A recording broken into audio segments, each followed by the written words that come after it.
I have a huge problem right now. That problem, and I made a tweet about this last night, actually. I was sitting there, I was watching TV with my father. I was watching Man of Steel, and a great movie, by the way. And I was watching one of the numerous commercial breaks through this motion picture, and there was this one commercial for this, like, whole grain, like, natural snack food, whatever, it was like granola or something, whatever, healthy, blah, blah, blah.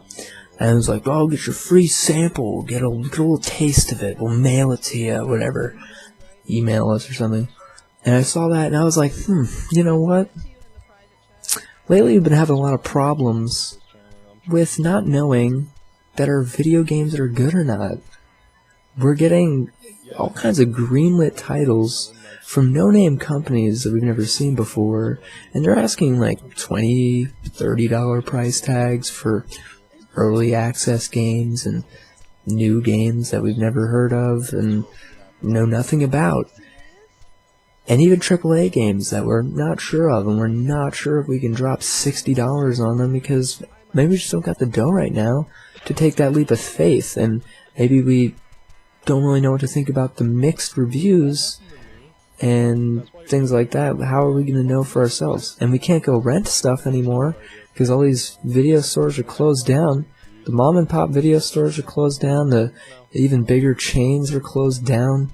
That sucks. That's how I used to get my games. That's how I used to play my games before I knew I should buy them or not, before I knew it was worth buying. And that was a great thing, and that's gone now. And unless you have GameFly, but I don't know anyone who has GameFly personally. I'm sure it's a great service, but I don't know anyone who does that. And Redbox has like 4 games that are like semi-new all the time, but whatever. And then that's all we get. So what if you don't have GameFly? What if your game that you want to play isn't at Redbox? Firewatch isn't at Redbox, or Goat Sim isn't at Redbox, or fucking The Division isn't at Redbox. What do you do? What do you do? I'll tell you what you do, developers. I'll tell you what you do. I was sitting there watching this whole grain snack food commercial that was going to give us a free sample, and I thought to myself, and this is my tweet, I said, whole grain snack foods have a demo, but new AAA games don't? Come on, fam. Come on. Honestly, you're going to sit here and tell me that I can try out a food, which is going to go away. I eat that and it's gone. I don't, give it back. I get to keep it. I get to keep the nutrients. I get to keep all of it. It's mine. It's gone. It's a sample. It's a demo. There we go. But I'm dropping $30, $60 for a product, and I can't play a mission. I can't play a segment. Now I understand what you devs are thinking. You indie devs making your artistic fucking whatever you're doing games. I understand that maybe you're a little afraid of what people might think. You want people to drop the dime on your game and just buy it, and if it's shit, now there are refunds now, I understand that, but it's a huge inconvenient process to do that.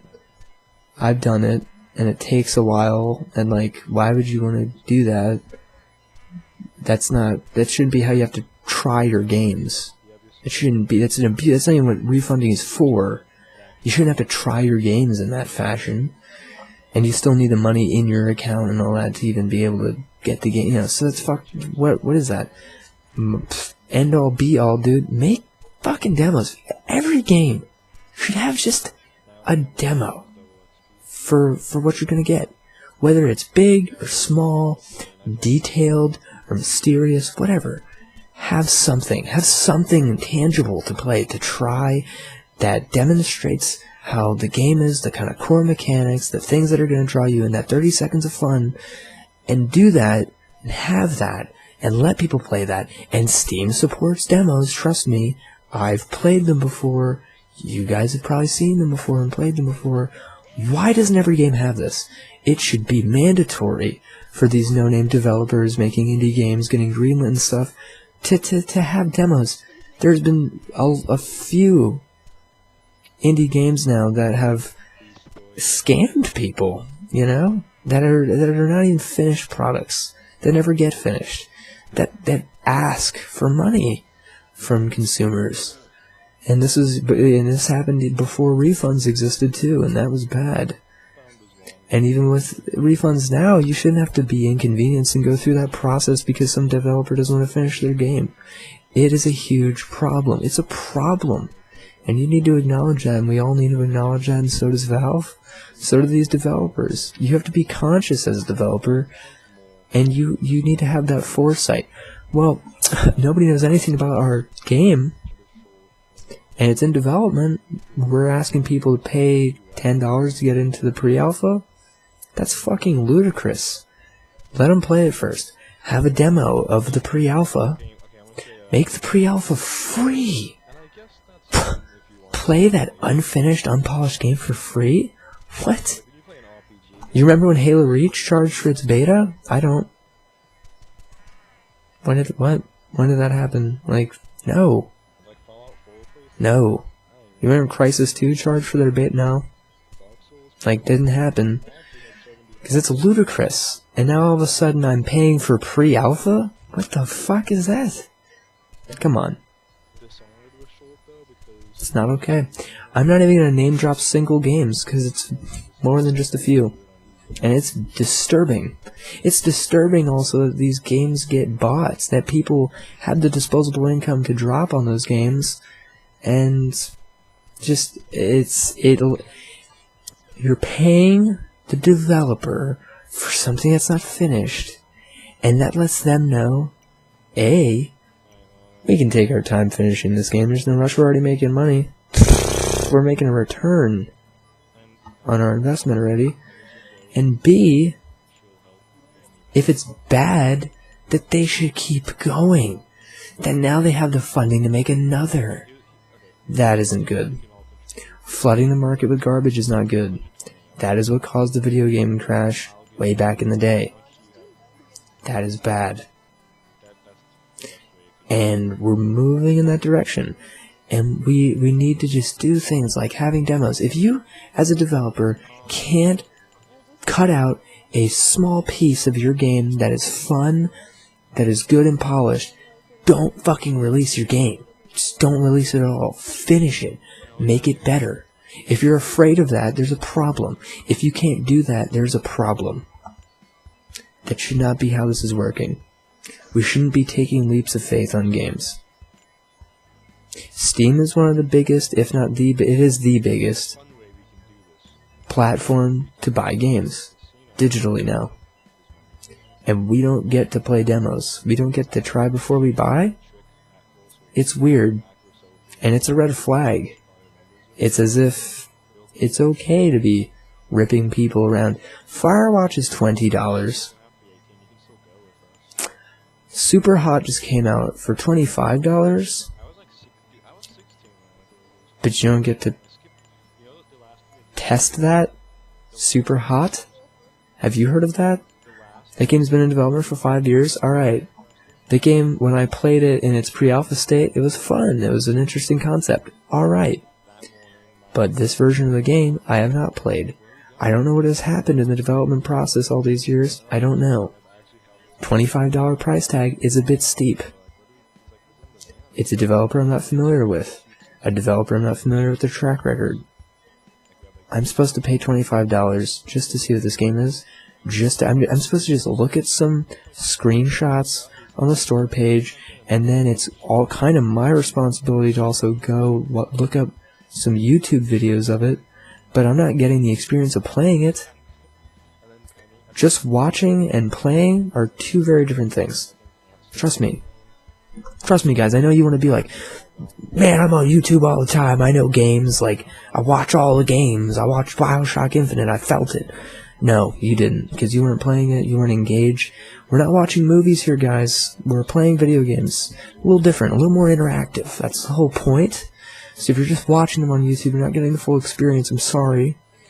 So you should be able to try before you buy. Just looking up YouTube videos isn't enough. You're not trying before you're buying, you're watching before you're buying. You know, that's like iTunes not letting you listen to the song before you buy it. For those of you who still buy music. If they didn't do that, you'd be like, well, I'm supposed to buy this album, but I can't hear any of the songs? That'd be weird, right? You'd be like, fuck that, that's fucking weird. Like, I'm gonna stick to my Beyonce, I'm gonna stick to my Bruno Mars, and that'll be it, because I know what to expect, because I hear that on the radio all the time. But, like, Bruno Mars is a bad example. He hasn't come out with an album in forever, since 2012. But I'm gonna stick to what I know, whatever. You're not gonna take a leap of faith on some no-name artist that came out with some weird shit. You're not gonna do that, because you can't hear the fucking music. So if I can't play the fucking game, why am I gonna buy the game? Why would I buy the game? Why would I buy a $25 game I know nothing about? It's ludicrous. Not all of us have disposable income to just be shelling out on games we know nothing about and just saw PewDiePie played it. Like, that's preposterous. That sets us up for some really bad experiences. Letting these developers get away with these things, letting these developers gain funding for projects that might not be finished, that might not be good, just because we're shelling out money for things we know nothing about. It's bad. It's bad business. It's a bad practice. It's bad for the consumer, and it ends up being bad for the developers in the long run. We'll see. We will see that in the long run. It's going to happen, because if there starts being a decline, if this keeps going on the path it's going, it's not going to be good. And we have to do our part, and we have to be vocal about this. We want demos. Trust me, you want demos. It's a good thing. Demos are a great thing. I have nothing more to say to that. Like, if you disagree, I'm sorry. You're one of those people that's, like, ruining it for everybody. But, dude, just the pre-ordering and the fucking buying random games you know nothing about, paying for pre-alpha builds of games, it's crazy. It's insane. Stop it. Try before you buy, dude. We need to bring it back. Hashtag try before you buy. Hashtag bring demos to Steam. Mandatory, dude. Mandatory demos. That'll make me feel better about Greenlight. Hasn't been a lot of cool stuff going on with Greenlight. That's all I'm saying. We need to do some checks and balances here, guys. Because it's getting fucking weird. It's getting like the Wild West on Steam. Anybody can just like, I'm making a game. Here's my game. Look, nobody played this, and it just got greenlit. Like, what the fuck is going on? Hey, pay $30 for this. Nobody, like, skimmed it. Like, that's not... We can't be doing this. We need to stop it. That's all I'm saying. Hope you guys enjoyed. My ranting. It's not ranting, it's just talking at you. Hope you enjoyed it. Hope you have a great day. And if you have anything to add to the discussion, tell me, leave a like, comment, favorite it. Nobody favorites anymore. Add me to a playlist. Add me to a zany playlist of fucking dumbass gamers on YouTube. Add me to that playlist. I'm just kidding. I'm not. It would flatter me still. Alright. Hope you guys have a great day. Hope you enjoyed the video. Love you guys. Catch you later.